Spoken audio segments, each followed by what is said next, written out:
Welcome back students. मैं स्वप्निल राणा, तो maths teacher एक बार फिर से स्वागत करता हूं मैथमेटिक्स की क्लास में। एक्सरसाइज आज हम स्टार्ट करेंगे 10.4 जो कि है सदिश बीजगणित की। और इसमें आज करेंगे हम सदिश गुणनफल, जिसे बोलते हैं ए क्रॉस बी। तो यदि आपको करना पड़े ए वेक्टर क्रॉस बी वेक्टर, तो ए का परिमाण, बी का परिमाण, साइन थीटा और एन कैप। अगर दो सदिशों का सदिश गुणनफल किया जाए तो रिजल्ट जो होगा वो एक सदिश राशि प्राप्त होगी। तो इसी में क्वेश्चन नंबर फर्स्ट स्टार्ट करते हैं। क्वेश्चन बोला गया है A vector is equal to I cap minus 7 j cap plus 7 k cap and B vector is equal to 3 i cap minus 2 j cap plus 2 k cap. और हमसे बोला गया है ए क्रॉस बी का परिमाण क्या होगा। तो सबसे पहले ए क्रॉस बी निकालना है। जब भी दो वेक्टर दिए हों, ए क्रॉस बी फाइंड करना हो, तो हमेशा सारणिक का उपयोग किया जाएगा। और सारणिक किस प्रकार से, आई cap J cap and K cap. 1 -7 + 7, 3 -2 + 2। अब आई कैप में देखिए, आई कैप में यहां से ये छुपाया तो बन गया अपने पास -14 एंड +14, -14 एंड +14 माइनस का जे कैप, इसमें बन गया 2 -21 प्लस के कैप, यहां बन गया -2 + 21। तो इस प्रकार से हमको मिल जाएगा यहाँ पे 19 आई कैप और 21 में से फिर से 2 गया 19 जे कैप। ठीक है, तो ये मिल जाएगा 19 आई कैप और 19 जे कैप। तो कर देते हैं इसे कंप्लीट और देख लेते हैं आंसर क्या बैठ रहा है। 19 आई कैप प्लस 19 जे कैप। हमसे बोला गया है ए क्रॉस बी का परिमाण ज्ञात कीजिए। तो ए क्रॉस बी का परिमाण is equal to √I cap के साथी का स्क्वायर प्लस जे कैप के साथी का स्क्वायर बराबर 19 का स्क्वायर कॉमन ले लिया, अंदर बचा 2। ठीक है, और बाहर आ गया 19 का स्क्वायर प्लस 19 का स्क्वायर, तो 19 का स्क्वायर कॉमन आ गया, 1 + 1 2 हो गया। 19 का स्क्वायर बाहर लिया तो रूट से 19 आ गया और √2। ये हो गया पहले क्वेश्चन का आंसर। क्वेश्चन नंबर सेकंड, तो प्रश्नावली 10.4 क्वेश्चन नंबर सेकंड बोला गया है सदिश a + b और a - b, a vector minus b vector की लंब दिशा में मात्रक सदिश ज्ञात कीजिए। लंब दिशा में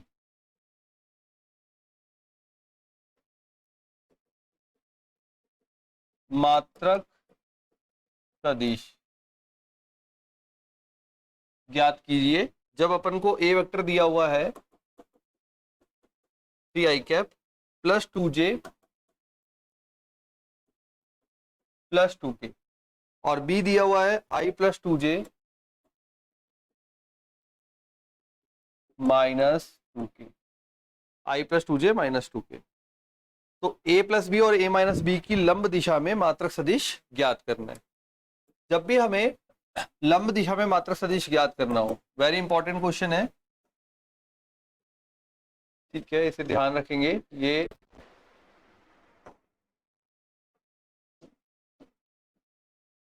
जब भी a + b और a - b या कभी भी किसी भी के भी लंब दिशा में मात्रक सदिश ज्ञात करना हो, तो पहले उन सदिश को बनाइए और उसके बाद दिशा ज्ञात कर दीजिए सदिश गुणनफल की मदद से। सदिश गुणनफल क्या बोलता है, वो कहता है कि भाई दोनों का क्रॉस और बट्टे में दोनों का परिमाण, कंबाइनली परिमाण। ठीक है, तो ये मेथड रहेगा यहाँ पे। तो सबसे पहले अपन a क्रॉस b तैयार करेंगे। अब a क्रॉस b तैयार करने के लिए ए क्रॉस बी तैयार करने के लिए यहाँ पे जो गिवन है उसके हिसाब से देखते हैं। पहले ए प्लस बी तैयार करेंगे, तो ए वेक्टर प्लस बी वेक्टर बोला गया है, पहले वो तैयार करिए। ये हो जाएगा 4i प्लस 4j और 0k। ए minus B vector 2i 0j और ये हो जाएगा 4a। तो ध्यान रखें यहाँ पे एक बार आई और जे है और एक बार आई और के है, ठीक है। ये बन गया हमारे पास। अब हमें बस तैयार करना क्या है, इन दोनों का क्रॉस प्रोडक्ट। तो ए प्लस बी और ए क्रॉस बी का क्रॉस प्रोडक्ट तैयार करते हैं। ये हो जाएगा A plus B cross A minus B is equal to i j and k। इसमें आ गया 4i 4j एंड 0k। इसमें आ गया 2i 0j 4k। ठीक है, अब ये तैयार हो गया। अब i कैप के हिसाब से निकालते हैं, जैसे 16 जे कैप के हिसाब से निकालते हैं तो माइनस जे कैप, ये हो जाएगा 16 और के कैप के हिसाब से निकाले तो -8। तो तैयार हो गया हमारे पास दोनों का क्रॉस प्रोडक्ट। अगर दोनों का पूरा परिमाण निकाले A plus B cross A minus B is equal to दोनों का क्रॉस प्रोडक्ट का परिमाण, तो ये आ जाएगा अंडर रूट में 16 का स्क्वायर प्लस 16 का स्क्वायर प्लस 8 का स्क्वायर। यहां पे पूरे को हम 8 गुणा 2 लिख सकते हैं, तो ये 8 का स्क्वायर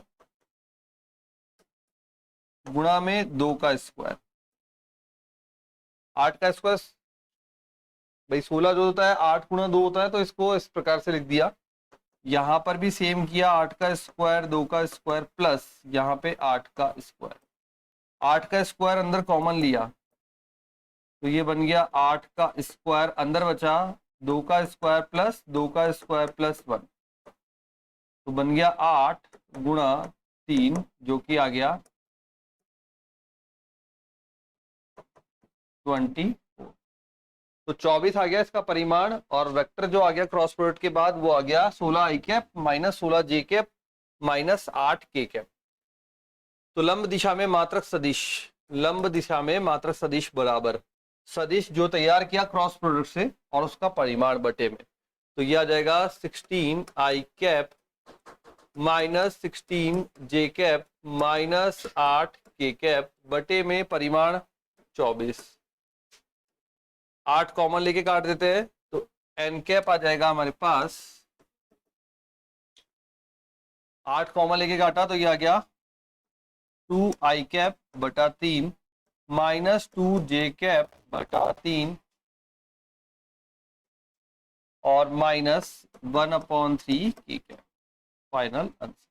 इंपॉर्टेंट है, जब भी लंब सदिश निकालना हो, लंब दिशा में निकालना हो मात्रक सदिश, तो आप क्या करेंगे, जो भी आपको बोला जाए उन दोनों सदिशों का क्रॉस प्रोडक्ट बटे उसका परिमाण, सदिशों का क्रॉस प्रोडक्ट बटा उसका परिमाण। किसका, दोनों का अलग अलग नहीं, जो क्रॉस प्रोडक्ट किया उसी का ही परिमाण, क्योंकि मात्रक सदिश क्या होता है, जिसका परिमाण 1 होता है। ठीक है, तो ये हो जाएगा फाइनल आंसर। चलते हैं नेक्स्ट क्वेश्चन पे, नंबर 3।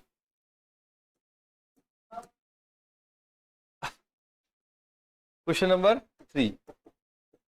अब क्वेश्चन नंबर 3 में बोला गया है एक मात्रक सदिश ए वेक्टर है। अब अगर मात्रक सदिश है इसका मतलब ए वेक्टर का परिमाण 1 होगा। फिर बोला गया है आई कैप के साथ π/3, आई कैप के साथ π/3, जे कैप के साथ π/4, जे कैप के साथ जो एंगल बनाता है वो है π/4, और के कैप के साथ कोण बनाता है थीटा का। तो हमें थीटा का मान ज्ञात करना है। और फिर ए वेक्टर भी ज्ञात करना है। तो ये हमारा क्वेश्चन है जो कि हमसे पूछा गया है। पढ़ लीजिए एक बार क्या क्या बोला गया है क्वेश्चन में, फिर करते हैं आगे।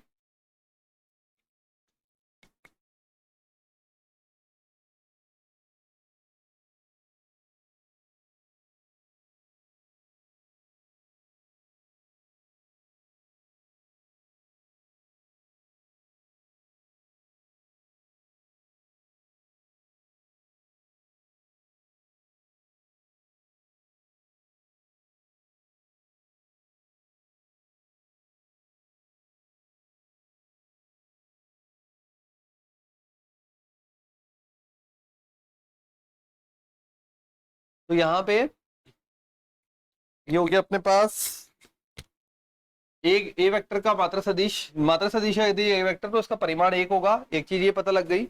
उसके बाद हमने देखा आई कैप के साथ π/3, जे कैप के साथ π/4 और के कैप के साथ थीटा कोण बनाता है। मतलब ये अल्फा बीटा गामा की तरह आपको वैल्यूज गिवन है। ठीक है, अल्फा बीटा गामा जो होते थे वैसे गिवन है। तो अपन लेंगे A vector is equal to a1 i cap plus a2 j cap plus a3 k cap. अब a1 और a2 कहां से मिलेंगे? a1 जो होगा वो आई कैप के साथ कितना कोण बनाया, तो आपको याद हो अगर एलएमएन जो थे कॉस अल्फा कॉस बीटा और कॉस गामा, तो अल्फा बीटा और गामा की तरह काम करेंगे ये। तो a1 जो मिलेगा वो मिलेगा हमें कॉस π/3, जो कि कितना होगा कॉस π/3 मतलब कॉस 60 डिग्री 1/2।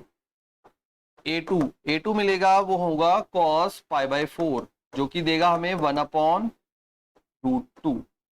और a3 जो देगा वो देगा हमें a3 equal to cos theta. ठीक है, यही तो कॉस थीटा ज्ञात करना है। तो क्या किया, a1 a2 a3 के लिए हमें कोण दिए गए थे, तो कोण से हमें अगर a1 a2 a3 का मान निकालना है तो हम क्या करेंगे, हम यहाँ पे कॉस थीटा लेंगे, मतलब कॉस π/3 कॉस π/4 और कॉस थीटा। अब आ गए तीनों a1 a2 a3। अब इसके मान से समान तैयार करते हैं। यहाँ पे ये जो चीज है उसी को यूज कर रहा हूं, परिमाण एक है। तो यहाँ क्या हो जाएगा, ये हो जाएगा A vector is equal to 1/2 i cap plus 1/√2 j cap, और साथ में a3 रखेंगे तो ये बन जाएगा अपने पास प्लस कॉस थीटा के कैप। ए वेक्टर रेडी हो गया, इसका परिमाण एक करना है तो ये कर दिया 1/4 plus 1/2 plus cos square theta बराबर 1। 1/4 प्लस 1/2 तो ये बन जाएगा 3/4 प्लस कॉस स्क्वायर थीटा बराबर 1। तो कॉस स्क्वायर थीटा 1 माइनस 3/4 1/4 और कॉस थीटा का मान आ जाएगा 1/2 प्लस माइनस। ठीक है, तो ये आ गया फाइनल कॉस थीटा का मान, और इसी कॉस थीटा से फाइनल आंसर भी तैयार हो जाएगा जो कि अपना हो जाएगा, अच्छा कॉस थीटा का मान आ गया प्लस माइनस 1/2। तो अपन तो यहाँ पे प्लस वाला ले लेंगे क्योंकि थीटा जो है न्यून कोण है, साथ में दिया गया है प्रश्न में थीटा न्यून कोण है। तो कॉस थीटा बराबर अपने पास हो गया 1/2 के हिसाब से π/3। ठीक है, थीटा न्यून कोण क्वेश्चन में बोला गया है थीटा न्यून कोण है, इसलिए हमने पॉजिटिव वाला लिया। न्यून कोण क्या होता है, जहां पे कोण 90 डिग्री से छोटा होता है। ठीक है, अब यहाँ पे घटक लिखने हैं तो घटक देख लीजिए आप, क्या हो गया, घटक हो गया ए वेक्टर के 3 घटक आ गए, 1/2 i cap plus 1/√2 j cap और प्लस 1/√2 के कैप। अब घटक की बात करें तो 1/2 1/√2 और ये हो जाएगा यहाँ पे 1/2 है ना, π/3 आया था तो π/3 के हिसाब से 1/2 और ये हो जाएगा 1/2। तो ये हो गए घटक 1/2 1/√2 और 1/2। ए वेक्टर के आई कैप जे कैप और के कैप के गुणांक या कोफिशिएंट्स। ठीक है, ये हो गया क्वेश्चन नंबर 3 कंप्लीट। नंबर 4, अब नंबर 4 करते हैं। तो नंबर 4 में क्वेश्चन में बोला है सिद्ध कीजिए a माइनस बी क्रॉस में दिया रखा है a plus B is equal to होता है twice of a cross B. Simple गुणा करना है और अपने आप आंसर आ जाएगा। एक बात ध्यान रखनी है कि जब भी क्रॉस प्रोडक्ट होता है तो a cross b is equal to होता है minus b cross a।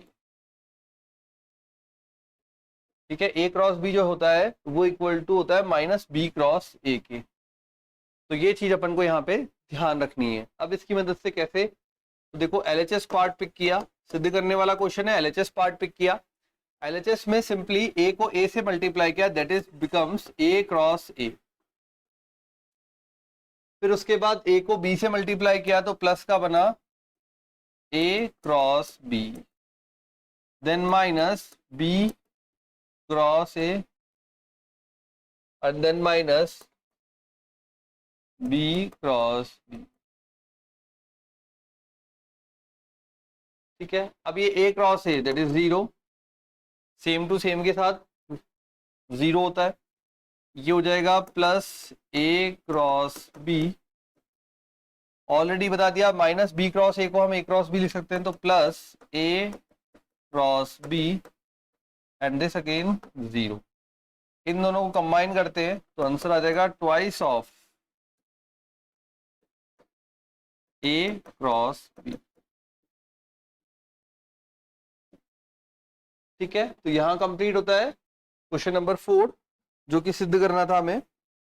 Next बोला है लैम्डा और म्यू ज्ञात कीजिए। क्वेश्चन नंबर 5, लैम्डा और म्यू का मान ज्ञात करना है और दो वेक्टर दिए गए हैं। तो 2i cap plus 6j cap plus 27k cap cross i cap plus lambda j cap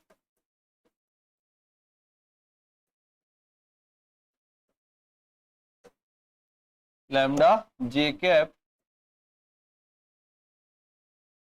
और फिर बोला है plus mu k cap equal to 0। अब हमें निकालना है यहाँ पे लैम्डा और म्यू, मिसिंग है।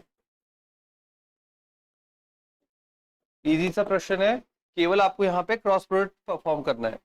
दो वेक्टर के बीच में यदि क्रॉस प्रोडक्ट करना है तो तरीका क्या रहता है, सारणिक मेथड। ठीक है, तो दोनों के लिए सारणिक बनाएंगे और देखते हैं बराबर करके। तो ये बन जाएगा I cap J cap and K cap. Value रखी 2 6 27, यहां रखा एक lambda and mu is equal to में 0। अब 0 के हिसाब से यहां बन जाएगा 0 आई कैप 0 जे कैप एंड 0 के कैप। ठीक है, चलिए करते हैं। तो यहां पे आई कैप के लिए आई कैप देगा भाई 6 म्यू, आई कैप देगा 6 mu minus 27 lambda minus J cap 2 mu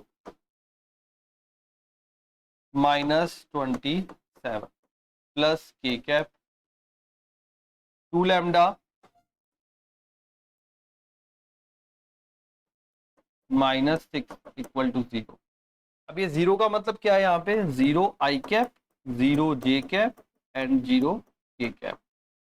तुलना करने पर अब देखो यहाँ पे एक तो ये आई कैप के साथ ही 0 के बराबर हो जाएगा, जे कैप का साथ ही 0 के बराबर हो जाएगा और के कैप का साथ ही भी 0 के बराबर हो जाएगा। तो डायरेक्ट वैल्यू आ रही है यहाँ से, इसको और इसको हम तुलना कर लेते हैं। तो 2 म्यू माइनस 27 बार minus is equal to 0, minus उधर गया तो म्यू इक्वल टू 27 अपॉन 2 और यहाँ पे 2 lambda minus 6 is equal to 0, lambda equal to 3।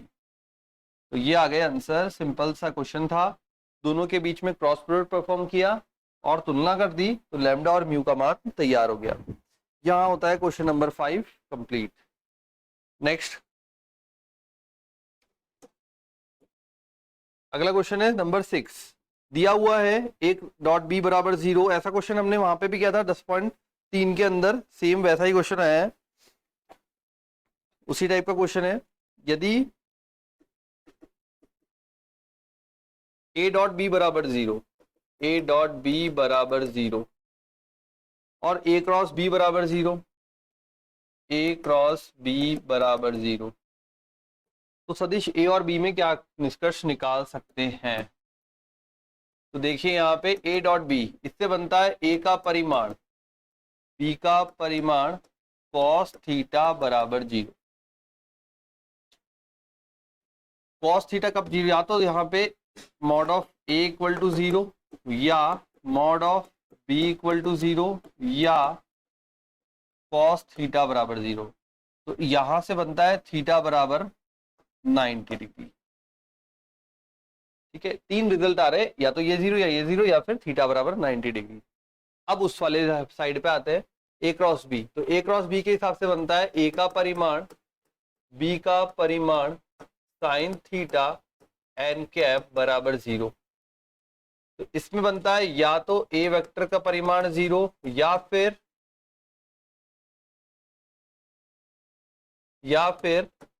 B vector का परिमाण 0 या फिर साइन थीटा बराबर 0 और थीटा बराबर 0 डिग्री। साइन थीटा 0 होता है थीटा बराबर 0 पर। अब यहां पे ये थीटा बोल रहा है 90 और यहां बोल रहा है थीटा 0, तो ये तो हो गए दोनों मिसमैचिंग केस। तो मैचिंग केस जो है वही आपका आंसर है। तो आंसर हो जाएगा या तो A mod of A equal to 0 या फिर mod of B equal to 0। क्योंकि यहाँ पे थीटा 90 आ रहा है, यहाँ पे थीटा 0 आ रहा है, तो दोनों सेम आते तो हम बोल सकते थे, इसको आंसर में शामिल कर सकते थे। बट यहाँ पे दोनों मान अलग अलग आ रहे हैं, इसलिए क्या बनेगा, या तो मॉड ऑफ ए बराबर 0 या फिर मॉड ऑफ बी बराबर 0। मतलब ए का परिमाण 0 या फिर बी का परिमाण 0। आते हैं नेक्स्ट क्वेश्चन पे, नंबर 7। क्वेश्चन नंबर 7 में दिया गया है ए वेक्टर, बी वेक्टर और सी वेक्टर। तो ए वेक्टर है a1 i cap plus a2 j cap plus a3 k cap. ये हो गया ए वेक्टर। बी वेक्टर भी दिया हुआ है b1 आई कैप प्लस b2 जे कैप प्लस b3 के कैप। सी वेक्टर भी गिवन है c1 आई कैप प्लस c2 जे कैप प्लस c3 के कैप। अब बोला गया है शो करना है हमें A vector cross B plus C is equal to होता है A cross B plus A cross C. ये हमें शो करना है। ठीक है, तो करते हैं इसको आगे। हाँ आप देखो, तो ये करते हैं अपन सॉल्यूशन। आकाश अब देख ले, ये सीख ले, सारे आ जाएंगे क्वेश्चन। ये क्रॉस प्रोडक्ट जो कल अपन कर रहे थे ना, क्रॉस प्रोडक्ट, तो A cross B plus C is equal to होता है A cross B plus A cross C. तो यहाँ पे अपन को पूरा सिद्ध करना है ये एलएचएस और ये आरएचएस बराबर होता है। ठीक है, तो पहले देखो यहाँ पे क्या बोल रहा है, बी प्लस सी करो। तो पहले बी प्लस सी करते हैं। बी प्लस सी क्या बनेगा, b1 प्लस c1 आई कैप, दोनों जोड़ते जाओ, b2 प्लस c2 जे कैप और b3 प्लस c3 के कैप। ठीक है, दोनों को जोड़ा है, ये क्वेश्चन में गिवन है सारी चीजें। ये पूरा लाल वाला जो है क्वेश्चन था, ये सिद्ध करना है। हाँ अरे 1 1 2 3 है, 1 2 3 1 2 3। ठीक है, बी प्लस सी तैयार हो गया। अब क्या बोला गया लेफ्ट हैंड में, लेफ्ट हैंड में बोला है भाई A cross B plus C is equal to. तो क्या करोगे, यहाँ पे ये बनाया आई कैप जे कैप और के कैप। पहले ए का रखना है, ए के पास क्या क्या है, a1 a2 a3, a1 a2 and a3। पहले ए का रख दिया। अब बी प्लस सी का रखना है, मतलब ये हो जाएगा b1 B2 प्लस C2। ठीक है, अब जिनको डिटरमिनेंट आता है वो तो आराम से सॉल्व कर लेंगे, जिनको नहीं आता है वो सीखना भी नहीं चाहते हैं। आई कैप, अब सुन ले। आई कैप, आकाश देख, आई कैप इधर जाता, देख आकाश इधर सुन, आई कैप के लिए ये छुपाते हैं और इधर छुपाते हैं। आगे आई टू थे, हाँ सही है बिल्कुल। मेरी क्या है कि आंखों में थोड़ा सा दर्द है दोनों में। थोड़ा सवेरे से एक आंख बढ़ती है, एक बंद होती है, दूसरी आंख बढ़ती है। ये गया, ये गया, ये आ गया minus minus A3B2 and A3, या आई कैप का तैयार हो गया। सही है ना, कुछ कट तो रहा नहीं है। 2B3 नहीं कट रहा, कुछ भी नहीं कट रहा, ऐसा ही रहेगा। ठीक है, अब जे का करते हैं तो माइनस जे कैप, ये इधर जाएगा A1B3, A1B3 और A1C3, देन माइनस B1C1 को है ना, B1C1, तो बिल्कुल बताया A3B1 माइनस A3C1। आ तो गया तुझे यार, क्या बात है, लिखा है मैंने कि पहले स्टेप बाय स्टेप। शाबाश, फिर तो हो गई तेरी, एक और प्रश्नावली हो गई। डिटरमिनेंट में यही है स्टार्टिंग में, एक प्रश्नावली का हिस्सा तो यही है, बस एक प्रश्नावली में सिर्फ ओपन करना ही है। ठीक है, हाँ मतलब उसका कुछ हिस्सा ऐसा ही है। तो और के कैप कोई दिक्कत नहीं है, तो तुम लोगों ने तो पढ़ाई हुई है ना। तो बस क्रॉस में क्या करना है, क्रॉस में जो पहले लिखा हुआ है ना, बस ये ध्यान रखना है, अगर पहले ए वेक्टर लिखा है तो पहले ए आएगा, और फिर बी प्लस सी लिखा है तो फिर बी प्लस सी आएगा। क्रम का ध्यान रखना। क्या बात है, बहुत बढ़िया, तुझे पूरा वीडियो से लिख लिया। ठीक है, अब के कैप देखो, A1B2 plus A1C2 minus B1A2, मतलब वीडियो ही काम के हैं, पढ़ाना लाइव पढ़ाना कोई काम का नहीं है। B1A2 C1A2। ठीक है, ये तैयार हो गया हमारा LHS पार्ट। अब RHS पार्ट तैयार करना है, वो तुम करना। करना क्या है, A क्रॉस B करना, A और B का, केवल A और B का, और A क्रॉस C करना। जब दोनों को जोड़ोगे तो आई कैप के साथ ही ऐसे दिखेंगे, बी जे कैप के ऐसे और के कैप के ऐसे, ये ऐसे नहीं दिखेंगे। ये माइनस जे को अंदर मल्टीप्लाई करोगे, हाँ तो ये इधर प्लस और इधर माइनस हो जाएगा, है ना, नहीं तो माइनस का फर्क दिखेगा, फिर बोलोगे सेम नहीं आया, इसलिए। ठीक है, अच्छा A क्रॉस B तो करना आ जाएगा, आई जे के A1 A2 A3 B1 बस, तो फिर हो गया। बस इस प्रश्नावली में भी यही चलेगा। नंबर 8,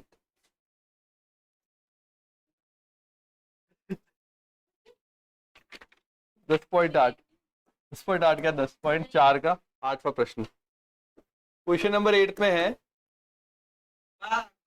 यदि A बराबर 0 अथवा B बराबर 0, तब A क्रॉस B बराबर 0 होता है। A बराबर 0 या B बराबर 0, तब A क्रॉस B बराबर 0 होता है। बिल्कुल सही है। क्या विलोम सत्य है? नहीं, नहीं हो सकते, कल ही कर लिया था ऐसा सेम, वो डॉट में था लेकिन ये क्रॉस में। ठीक है, उदाहरण सहित अपने उत्तर की पुष्टि कीजिए। A और B दोनों बराबर ले लेना, क्रॉस प्रोडक्ट बराबर में 0 आता है। ठीक है, ज्यादा इजी ऑप्शन रहेगा। तो मतलब क्या करेंगे अपन, देख लो एक बार। तो यहाँ बोला गया है, हमने क्या लिया, उदाहरण के लिए ले लिया कि भाई ए वेक्टर जो है वो 0 नहीं है ना, 0 नहीं है तो क्या है, 2i cap plus 2j cap plus 3k cap. अब बी वेक्टर भी 0 नहीं है और सेम है, 2i cap plus 2j cap plus 3k cap. अब आप बोले भाई क्या ए वेक्टर क्या 0 है? नहीं है। बी वेक्टर क्या 0 है? नहीं है। ठीक है, अब ए क्रॉस बी तैयार करना है।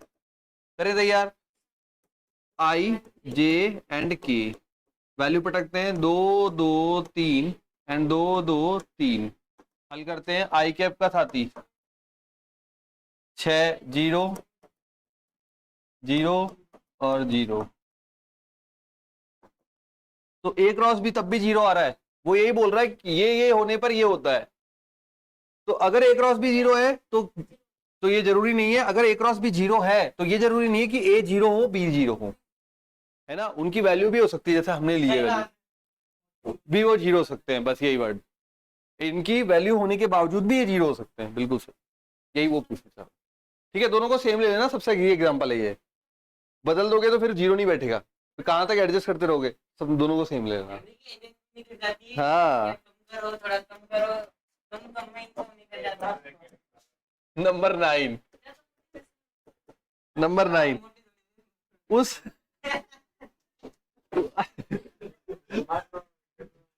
त्रिभुज का क्षेत्रफल ज्ञात कीजिए, बस उस त्रिभुज का क्षेत्रफल ज्ञात कीजिए जिसके शीर्ष दिए हुए हैं। उदाहरण नंबर 24 बिल्कुल सेम है, बिल्कुल सेम। मैं उदाहरण नंबर 24 करा देता हूँ, एक बार समझा देता हूँ, ज्यादा कुछ समझाने का है नहीं, फिर भी समझा देता हूँ। कर लोगे क्या? देखो वैसे एक बार मैंने खुद ही नहीं करोगे। अरे लॉजिक तो समझा दूं, लॉजिक समझा देता हूँ बस।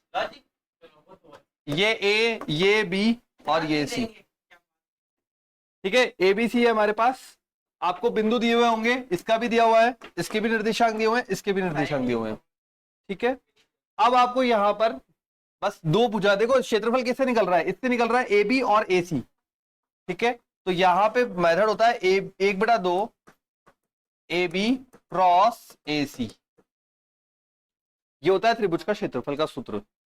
अब आप बोलोगे ए बी कैसे निकालना है, B minus A B O B minus O A, है ना। ए बी कैसे निकालेंगे, ओ बी माइनस ओ ए सी कैसे निकालेंगे, सी ओ सी माइनस ओ ए, ये बन गया। अब हमें इनका क्रॉस प्रोडक्ट निकालेंगे, क्रॉस कैसे, आई जे के सारणिक से, उसका परिमाण निकालेंगे। परिमाण अंडर रूट में आई के साथी का स्क्वायर, और जो परिमाण आएगा 10 12 15 उसको 1/2 से गुणा कर देंगे,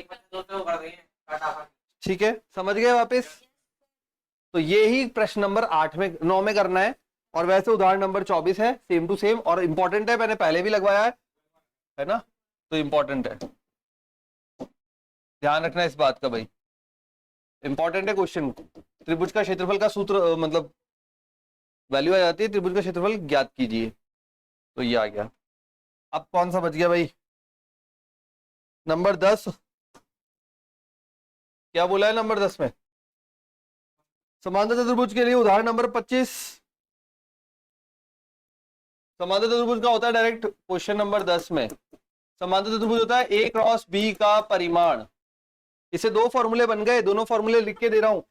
त्रिभुज का क्षेत्रफल क्या बना, 1/2 ए बी क्रॉस ए सी बन गया, और दूसरा बन गया समांतर चतुर्भुज का क्षेत्रफल, डायरेक्ट हो जाता है ए क्रॉस बी का परिमाण। दोनों फॉर्मूले तैयार हो गए, फॉर्मूला लिख लेना भाई आकाश, फॉर्मूले लिख लेना, ठीक है। अब ये ए क्रॉस बी क्या है, जो भुजाएं दी होगी ना, बस वही है, ए एक भुजा है और बी एक भुजा है, देखो भुजाएं दी हुई है आपको, संलग्न भुजाएं, ये डायरेक्ट ए है और ये डायरेक्ट बी है, बस दोनों का क्रॉस करना है और फिर परिमाण निकलना है, बस समांतर चतुर्भुज का क्षेत्रफल। उदाहरण नंबर 25, बस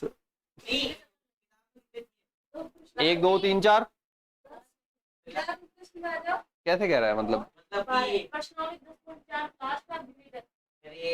नहीं, चैप्टर पूछ रहा है तो चैप्टर बोल रहा, 4 पार्ट है आगे से, 1 2 3 4, 4 + 1 5 होते हैं ना, तो अब कल के मतलब कल में पढ़ाना हम कुछ करेंगे प्रैक्टिस। ठीक है, ये चैप्टर पूरा कर लेना पहले तुम लोग, ये करना फिर विविध करना,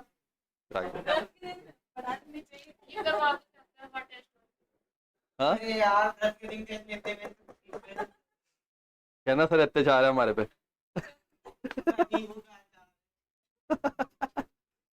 ये अब हो जाएगा, देखो तुमसे, ए क्रॉस बी, बताओ क्या लिखा है था फॉर्मूला, जल्दी बोलो, ए का परिमाण बोलो, हाँ बहुत बढ़िया।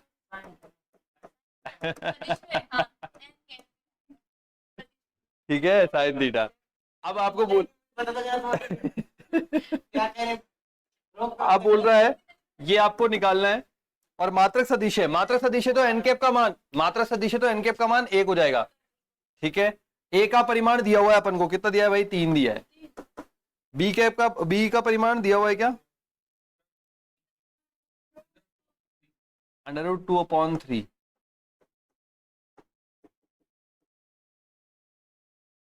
ठीक है, A cross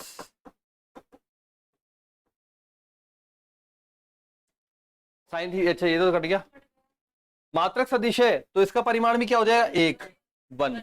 A cross B एक मात्रक सदिश है, क्वेश्चन में लिखा हुआ है, तो ये क्या बन जाएगा, 1/√2 और साइन में 1/√2 45 डिग्री। बिल्कुल, चलो ये भी हो गया। अब अगला क्वेश्चन क्या है,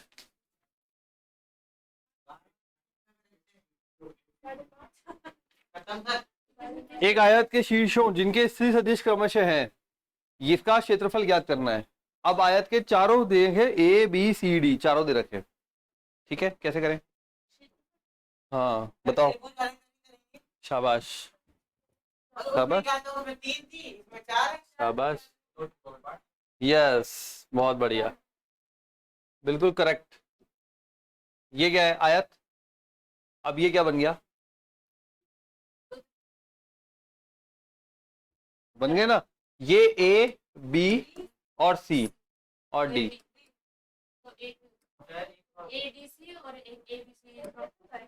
ये क्यों आ रहा है भाई, ठीक है आ गया ABCD। तो एक बार ABC का निकालेंगे वो क्षेत्रफल यहाँ आ जाएगा, एक बार ADC का निकालेंगे वो यहाँ आ जाएगा, दोनों को जोड़ देंगे। ठीक है, अब यहाँ पे ये ध्यान रखना, आपको स्थिति सदिश दिया हुआ है, मतलब आप IJK ना लिख के आप बिंदु लिखिए कि पहले वाला जो A का बिंदु है वो है -1 1/2 और 4, ज्यादा इजी रहेगा आपको समझने के लिए। बात वही है, IJK के साथ में लगा देते हो या वैसे बिंदु लिखते ना, तो ABC में तो B का बिंदु है, C का बिंदु है। अब आपको जब त्रिभुज का क्षेत्रफल ज्ञात करना है तो भुजा ढंग से रखनी है। अब भुजा कैसे पहचानोगे वो सीख लो। हमने क्या सीखा था वहां पे, भुजा ही यहाँ पे, यहाँ गलती हो जाती है बच्चों से। हमने क्या सीखा है, AB क्रॉस AC, मतलब जो कॉर्नर बनाएगा वहां से दोनों भुजा निकलेगी। अब यहां पे वो लॉजिक लगाओ,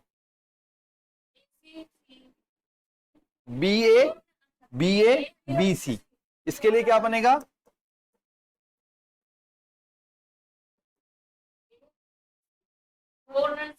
हाँ, और इसके लिए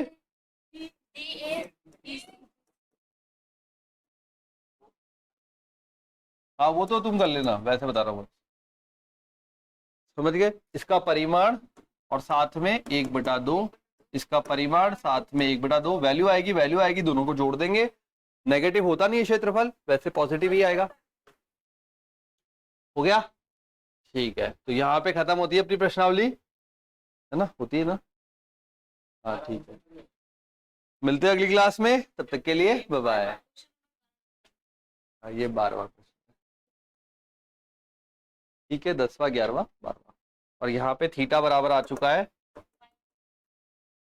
ओके, हो गया पूरा, चलो।